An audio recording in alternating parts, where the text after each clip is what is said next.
Good morning प्यारे बच्चों। कल हम लोगों ने कुछ सवाल देखे थे, आज कुछ और सवाल देखेंगे ताकि आपके मन में जो भी प्रश्न बन रहे हों उनके बारे में हम लोग चर्चा कर लेते हैं। जैसे हमने आपको बताया कि दो आवेश हैं, अगर एक आवेश Q1 है, एक आवेश Q2 है और उनके बीच की जो दूरी है वो R है, तो इस पे जो है इन दोनों के बीच क्या लगता है, बल लगता है। और उस बल को किसने बताया था, कूलाम ने। कूलाम के नियम के अनुसार आप जानते हैं इसके बारे में। लेकिन अब इसी में कितने प्रकार के प्रश्न बन सकते हैं। दो परिस्थितियों की तरह सवाल बैठते कि पहले आवेश कितना था, बाद में आवेश को बदल दिया जाए तो बल में क्या परिवर्तन होगा। जैसे मान लिया सवाल आ गया कि पहले आवेश कितना था, Q, दोनों पर आवेश कितना था, Q, और उनके बीच की दूरी R है। अब कह दिया कि आवेश को दुगना कर दिया जाए, आवेश को दुगना कर दिया जाए, दोनों आवेशों को दुगना कर दिया जाए, तो यहां पर भी 2Q और यहां पर भी 2Q, उनके बीच की दूरी तो वही रहेगी। तो लगने वाला बल या लगने वाले बल पर क्या प्रभाव पड़ेगा। तो जब ऐसे सवाल आएंगे तो एक Q और Q नहीं लिखा रहेगा, केवल सीधी सी बात एक ही लाइन में रहेगा। आपको ये जानना है, क्या जानना है कि सवाल में रहेगा कि दो समान आवेश कुछ दूरी पर स्थित है, निर्वात या वायु में स्थित है, और यदि उन आवेशों का परिमाण दुगना कर दिया जाए तो लगने वाले विद्युत बल पर क्या प्रभाव पड़ेगा। क्वेश्चन आ गया। तो सबसे पहले आप क्या करेंगे, इस पर लगने वाले बल की गणना करेंगे, फिर आप इस परिस्थिति में लगने वाले बल की गणना करेंगे और दोनों का अनुपात निकाल लेंगे। जैसे यहां पर F बराबर 1/4πε0 Q1, F बराबर 1/4πε0, Q1 की यहां पर Q हो गया, Q2 की यहां पर Q हो गया और बटे R²। इस परिस्थिति में क्या हो गया, F डैश बराबर, इस स्थिति में लगने वाला बल क्या है, F डैश है, तो ये बराबर किसके हो जाएगा, 1/4πε0 2Q इंटू 2Q अपान R² हो जाएगा। क्लियर हुआ कि नहीं हुआ, बात में आ गई कि नहीं आ गई। अब अगर आप F डैश अपान F निकालते हो तो क्या होगा, 1/4πε0 1/4πε0 कट जाएगा, क्या मिलेगा, इसमें F डैश की वैल्यू कितनी हो जाएगी, 2 दूनी 4 Q² अपान R² और बटे Q और Q का गुणा क्या हो गया, Q² अपान R²। अब R² से R² कट गया, फिर Q² से Q² कट गया, तो कितना बच गया, 4। क्लियर हो गया। तो इसका मतलब क्या होगा, पहले का जो बल है वो पहले के बल का क्या गुना है, 4 गुना, क्योंकि F डैश बटे F बराबर किसके हो गया, 4 के, तो ये हो गया F डैश बराबर 4। क्लियर हो गया, बात समझ आ गई कि नहीं आ गई, यानी पहले का 4 गुना हो गया। लेकिन अब आप बड़े हो चुके हैं, अब इसी सवाल को इतना लंबा लगाने की जरूरत नहीं है। अब आप कैसे लगाओगे, कॉन्सेप्ट देखिए। कूलाम का नियम ये कहता है कि किसी दो बिंदु आवेशों के बीच लगने वाला बल, दो बिंदु आवेशों के बीच लगने वाला बल आवेशों के गुणनफल के अनुक्रमानुपाती होता है।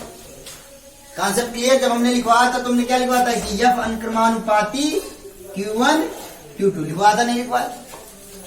तो लगने वाला बल आवेशों के गुणनफल के अनुक्रमानुपाती होता है, तो यहां से हम लिख सकते हैं F अनुक्रमानुपाती Q इंटू Q, यानी Q²। लिखा कि नहीं लिखा, यहां पर हमने कोई कांस्टेंट मान लिया कि हमने मान लिया कि F is equal to constant K मान लिया के क्यू स्क्वायर।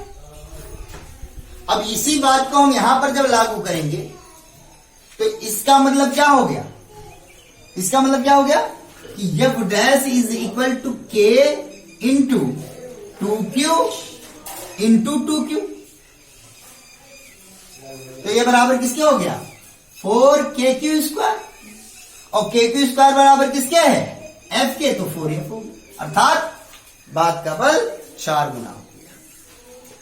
अब आप चिंता मत कीजिएगा, यही सीखना है आपको। अब आप सोच रहे होंगे कि सर जी बल में तो ये भी था, बल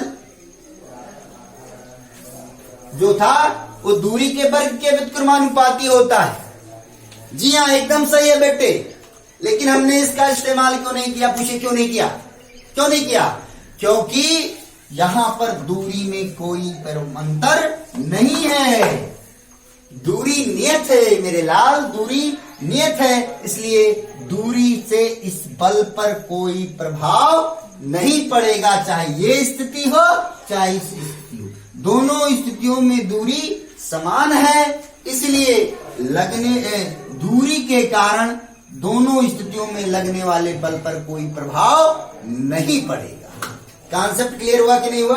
तो जो सवाल आप इतने लंबे में लगाते उस सवाल को आपने 4 लाइन में लगा दिया। कॉन्सेप्ट क्लियर हुआ कि नहीं हुआ? फिर से सुनिए, F अनुक्रमानुपाती किसके बताया गया, Q1 Q2 के। इस सूत्र का इस्तेमाल हम कब कर रहे हैं, जब दोनों के बीच की दूरी क्या है, नियत है। पहली स्थिति में लगने वाला बल F अनुक्रमानुपाती Q1 की जहां पर Q हो गया और Q2 की जहां पर Q हो गया, तो Q गुणे Q कितना हो गया, Q स्क्वायर हो गया। जो अनुक्रमानुपाती का चिन्ह है उसको हमने हटा दिया और K कांस्टेंट मान लिया, तो F बराबर किसके हो गया, KQ स्क्वायर की। अब दूसरी परिस्थिति में आया रहे, जो कांस्टेंट यहां पर है वही कांस्टेंट यहां पर भी हो गया। तो क्या हो गया, यहां पर क्या हो गया, यहां पर हो गया कि F बराबर F डैश बराबर स्थिति में लगने वाला बल F डैश बराबर K constant 2Q into 2Q बराबर 4KQ square, of KQ square का मान किसके बराबर है, F के, यहां पर हो गया 4। Concept clear? यानी ये बात समझ में आ गई कि नहीं आ गई? मुझे लगता है एकदम स्पष्ट रूप से समझ में आ गई होगी। अब हम लोग और बातें सीखेंगे। अब आप कहोगे गुरु जी अगर दूरी में परिवर्तन हो जाए तो, जी हाँ, अगर दूरी में परिवर्तन हो जाए तो क्या होगा, हम लोग उसको भी देखते हैं। तो चलिए देखते हैं। सवाल में एकदम क्लियर हो गया मुझे लगता है। अब सवाल ने कहा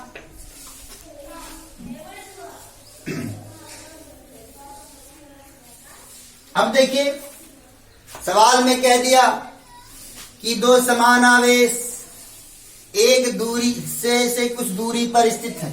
सवाल सुनिए मेरी बात, दो समान आवेश एक दूसरे से कुछ दूरी पर स्थित हैं और यदि उन आवेशों के बीच की दूरी को आधा कर दिया जाए, क्या कर दिया जाए, आधा कर दिया जाए, तो उन आवेशों के बीच लगने वाला बल क्या होगा। अब देखिए सवाल, मान लिया दो समान आवेश हैं तो क्या हो गया, ये Q हो गया और ये Q हो गया, और इनके बीच की दूरी कितनी हो गई, R हो गई। दूसरी परिस्थिति में क्या कह रहा है, दूसरी परिस्थिति में क्या कह रहा है कि ये आवेश वही है, दूरी कितनी हो गई, आधी हो गई। तो अब आपके पास कूलाम के नियम से क्या है, F अनुक्रमानुपाती Q1 Q2, और ये भी दूसरा बात क्या है, F अनुक्रमानुपाती 1/r²।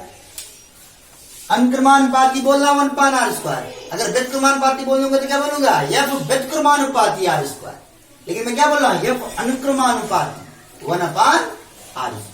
क्लियर हो गया कि नहीं हो? तो क्या हम इस सूत्र का इस्तेमाल यहां पर करेंगे बेटा, जी नहीं। क्यों नहीं करेंगे पूछिए, क्योंकि आवेशों में कोई परिवर्तन नहीं हो रहा है। क्लियर हो गया कि नहीं हो गया, बात में आएगी नहीं आएगी? तो यानी इस सूत्र का इस्तेमाल हमको नहीं करना है। तो अब हमको किसका इस्तेमाल करना है? इसका। तो पहले हम इसके लिए बात करेंगे और फिर हम इसके लिए बात करेंगे। कॉन्सेप्ट क्लियर हो रहा है नहीं हो रहा है? तो जब हम इसके लिए बात करेंगे तो F बराबर क्या लिखेंगे? F अंकर मान पाती 1/r², तो यहां से लिखेंगे F = K × 1/r²। क्लियर हुआ कि नहीं हुआ? बात समझ में आई कि नहीं आई? ये हो गया समीकरण नंबर 1। दूसरी स्थिति में लगने वाला बल अगर F डैश है तो F डैश बराबर K की जहां पर K ही रहेगा, कांस्टेंट वही है, क्योंकि जो माध्यम यहां पर है वही माध्यम यहां पर है। क्लियर हो गया कि नहीं?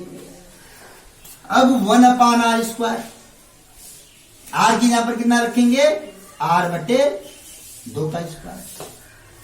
यहां से क्या हो जाएगा?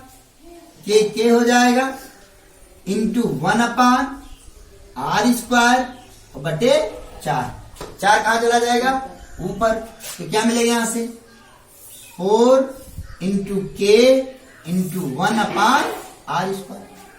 और K × 1/r² क्या हो गया? जब K बराबर है तो क्या हो गया? 4। क्लियर हो गया कि नहीं हो गया? बात सुने आगे नहीं आगे? कोई दिक्कत तो नहीं है? यानी अगर दूरी आधा करते हैं तो बल 4 गुना बढ़ जाएगा।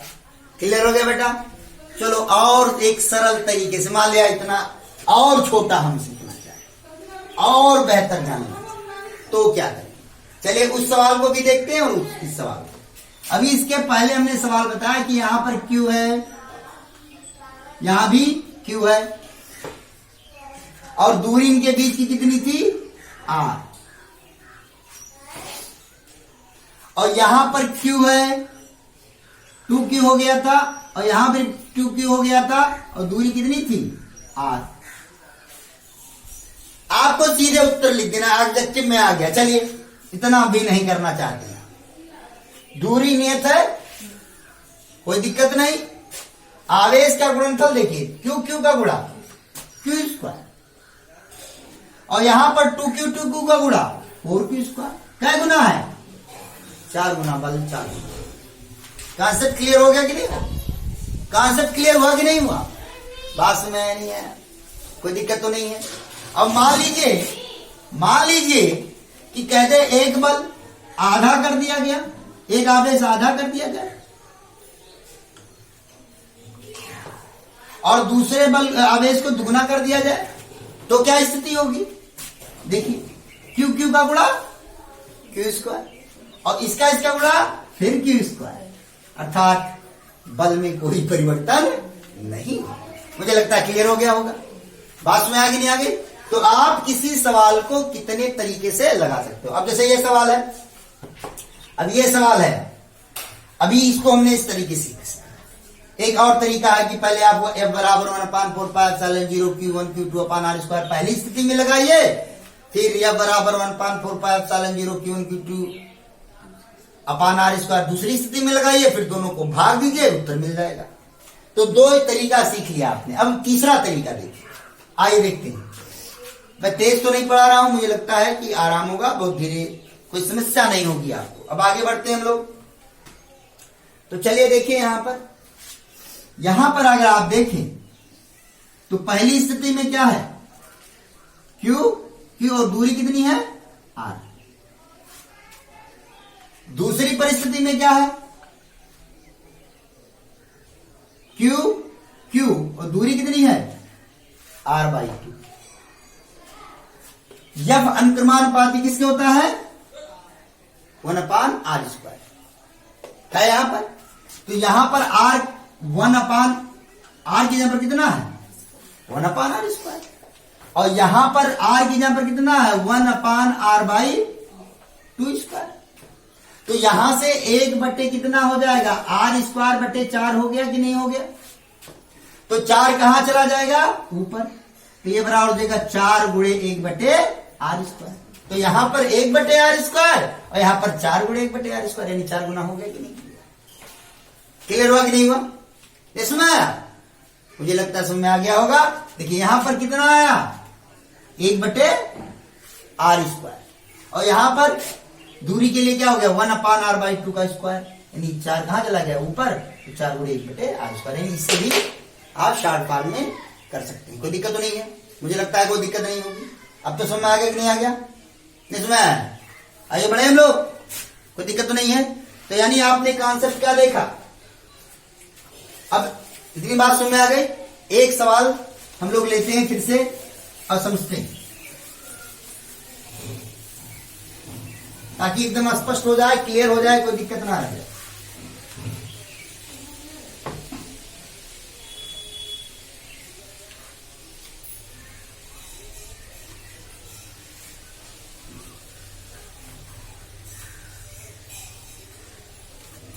यानी अब आप ये समझ चुके हैं कि आवेश में परिवर्तन करने पर बल को कैसे ज्ञात करना है।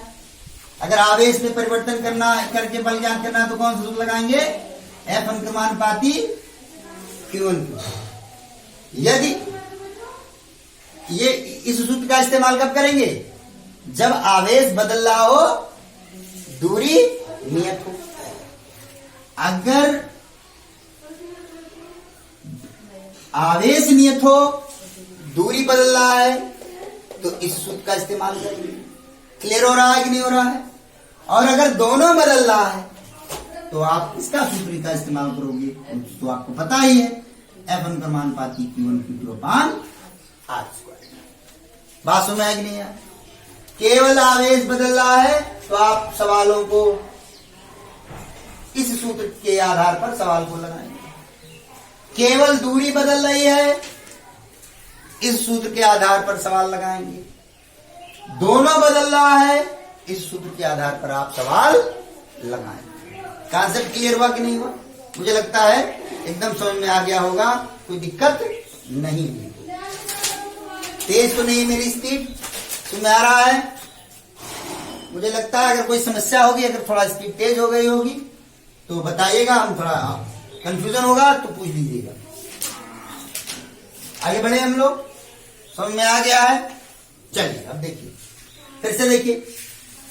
अब सवाल कह देता है, मान कि सपोज कीजिए एक सवाल आता कि दो आवेश हैं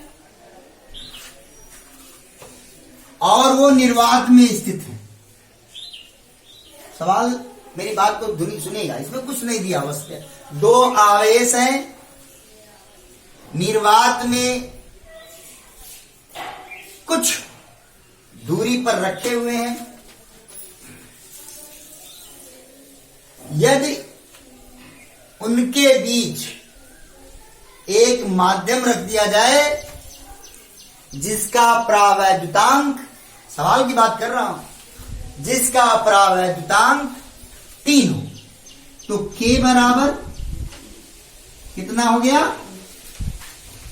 3।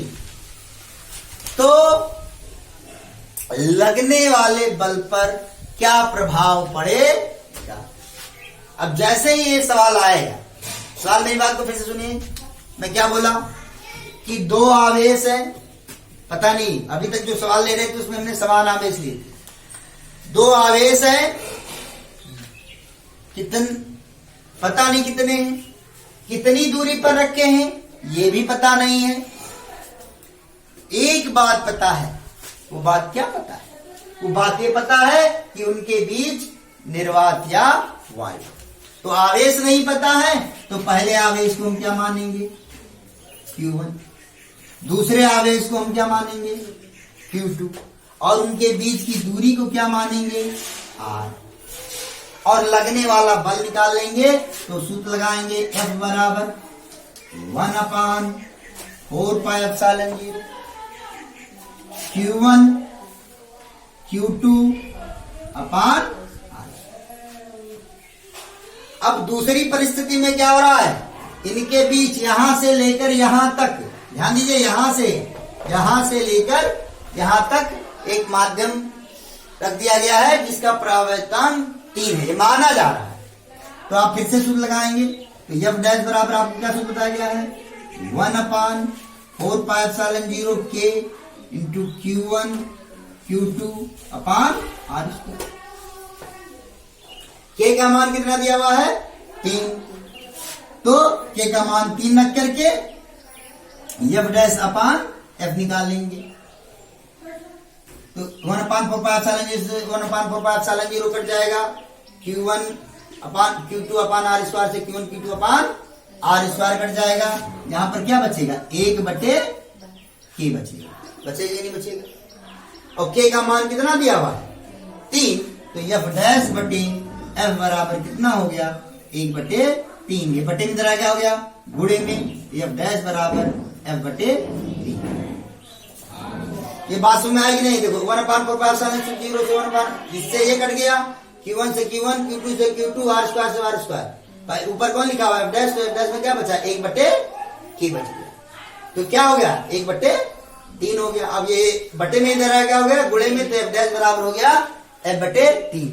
अब अगर आप समझदार हैं, इसी सवाल को बहुत छोटा करना चाहते हैं, तो आपको बताया जा चुका है। क्या बताया कि यदि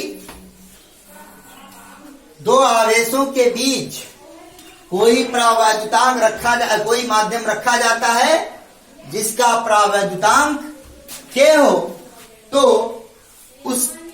उन आवेशों के बीच जो लगने वाला बल होगा वो क्या होगा घट जाएगा। और कितना घटेगा?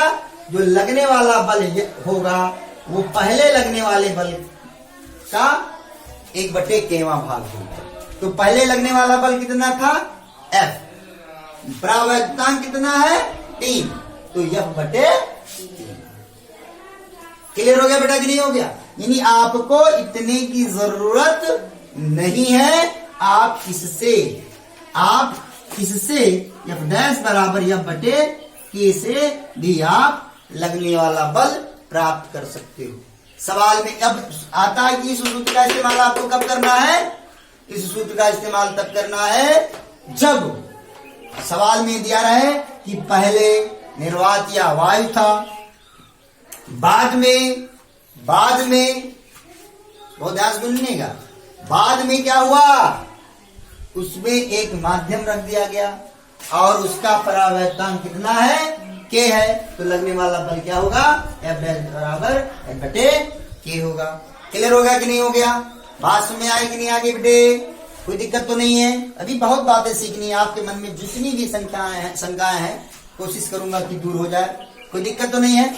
आगे बढ़े हम लोग, समझ में आ गया होगा मुझे लगता है। चलिए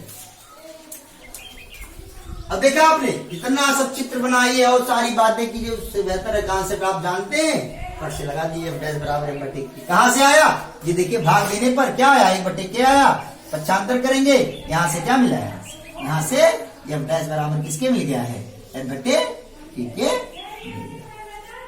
क्लियर हुआ कि नहीं? बात में नहीं आ गया भाई F/K इधर क्या होगा गुणे में पक्षांतर करने। आगे बढ़े हम लोग, कुछ और बातें सीखनी। देखिए सारी बातें कॉन्सेप्ट में। अब आप ये सोचे कि केवल कूलाम का नियम आपने रट लिया, कूलाम के नियम को रटने से काम नहीं बनने वाला है, बल्कि उनके हर एक शब्दों को सुनना है।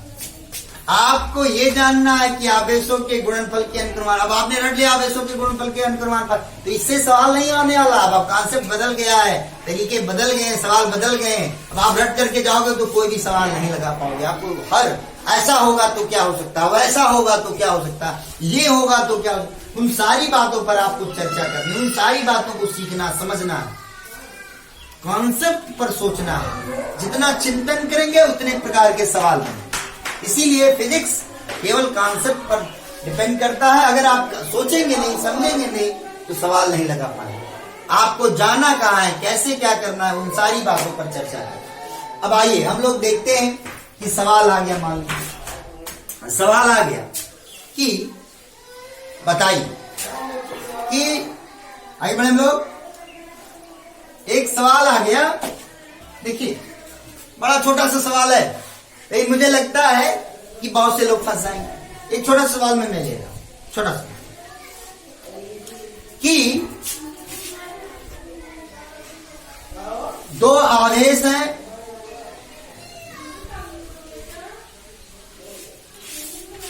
दो दो बिंदुओं पर स्थित है। एक 2 माइक्रोकूलम है, एक 3 माइक्रोकूलम। एक बिंदु ए पर स्थित है, दूसरा बिंदु बी पर स्थित है। बिंदु ए का स्थित सदिश, सवाल में क्या दे दिया कि बिंदु ए का स्थित सदिश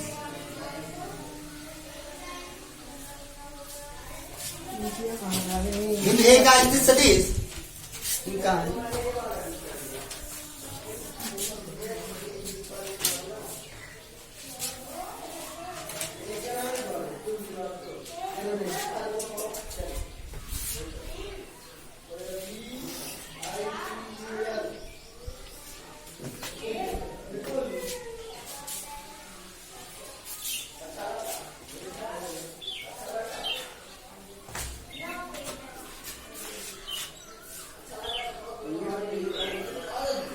तो ए का स्थित सदिश बराबर दिया हुआ है I प्लस जे प्लस के। एकदम ऐसे ही कंपटीशन में आते हैं सवाल सेम, इस तरह से आपको सिखाया जाए। कोशिश है आप बेहतर जाने सीखे, जितना मुझे आता है मैं आपको सिखाने की पूरी कोशिश कर रहा हूं, जो कुछ थोड़ा बहुत जानता हूं। बी का स्थित सदिश, तो बी का स्थित सदिश कितना हो गया? बी का स्थित सदिश दिया, सवाल में दिया हुआ, मैं अपने मन से नहीं लिख रहा हूं कि सर जी आपने ये कहां से लिख दिया। सवाल में दिया रहेगा कि 2 आवेश हैं, 2 माइक्रोकूलम और 3 माइक्रोकूलम के, और वो जिन बिंदुओं पर स्थित है उनमें पहले बिंदु का स्थित सदिश क्या है? I प्लस ए प्लस के है, और दूसरे का स्थित सदिश 3I प्लस 2J और माइनस प्लस 3K है। तो इन दोनों के बीच लगने वाले विद्युतीय बल की गणना कीजिए, परिमाण की गणना कीजिए। केवल बल कितना है कार्य कर रहा है, दिशा नहीं पूछ रहा है, बल क्यों। अब तुरंत आपके कॉन्सेप्ट में आना चाहिए, भाई करूं क्या मैं। बड़ा आसान सवाल है, मुझे लगता है कि मेरे प्यारे से इस सवाल को आराम से लगा सकते हैं। लेकिन अगर जो लोग नहीं लगा पा रहे हैं उनके बारे में हम आपको बता रहे हैं, सिखा रहे हैं कि समझिए कि सवाल को कैसे सोचना है। तो सवाल, अब आवेश है और निर्वात में स्थित है दोनों, ये भी कॉन्सेप्ट है, इसमें स्थित है निर्वात में, क्लियर है। तो अब इस पर लगने वाले बल के बारे में बात करना है, क्लियर है, बात समझिए। तो यहां से आप क्या करोगे? बल F बराबर किसके होता है? 1/4πε0 Q1 Q2 अपॉन r², है ना। अब ये तो हमको पता ही है, Q1 पता है, Q2 पता है। अब हमारा मुख्य मकसद क्या है? R निकालना, यानी A से B तक की दूरी। अगर A से B तक की दूरी मिल जाए तो हमारा काम बन जाएगा। अब क्वेश्चन उठता है कि A से B तक की दूरी मिलेगी कैसे? तो अगर, अब सोचिए, अब हमारे पास एक अस्त्र दे दिया कि A का स्थित सदिश दे दिया है और B का स्थित सदिश दे दिया है। तो अगर हम वेक्टर AB निकाल लें, क्या निकाल लें? वेक्टर AB निकाल लें और क्या करें? उसका मॉड ले लें, तो क्या आपको AB मिल जाएगा कि नहीं मिल जाएगा? और जब आपको AB मिल जाएगा तो आप सूत्र लगा करके बल निकाल लोगे कि नहीं निकाल लोगे? कोई दिक्कत है आपको?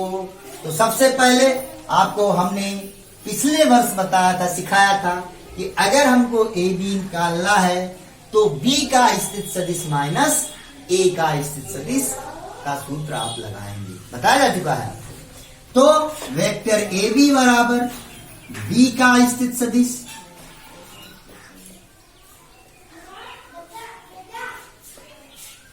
माइनस A का स्थित सदिश।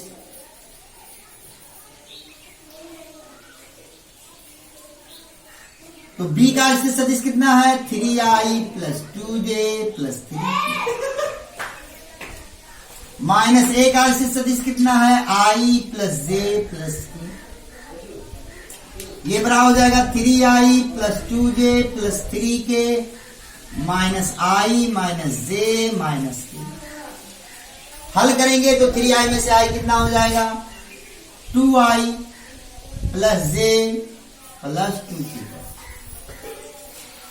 हालांकि ये सीधे मैं भी घटा सकता हूं, आप बड़े हो रहे हैं, हम इन चीजों को सीखिए। कितनी छोटी छोटी बातें आपको लिखने की बता नहीं जरूरत नहीं है। आप सीधे 3i में से 1i गया, 2i, 2j में से 1 गया और 3k में से के गया 2k भी लिख सकते हैं। तो यहाँ पर लिखा हुआ देखिए, 3i में से i गया 2i, 2j में से 1j गया 1j और 3k में से 1 गया 2k। सीधे सीधे ऐसे कर सकते हैं, इतना लंबा लिखने की जरूरत नहीं है, क्योंकि अब आप बड़े हो रहे हैं, आपको कंपटीशन बीट करना है, आपको अपनी सोच डेवलप करनी है। तो जब तक आप मेहनत नहीं करेंगे आगे कैसे बढ़ पाएंगे, उन्हीं छोटी छोटी बातों को लेकर के आगे नहीं बढ़ पाएंगे। चलिए आगे बढ़ते हैं हम लोग।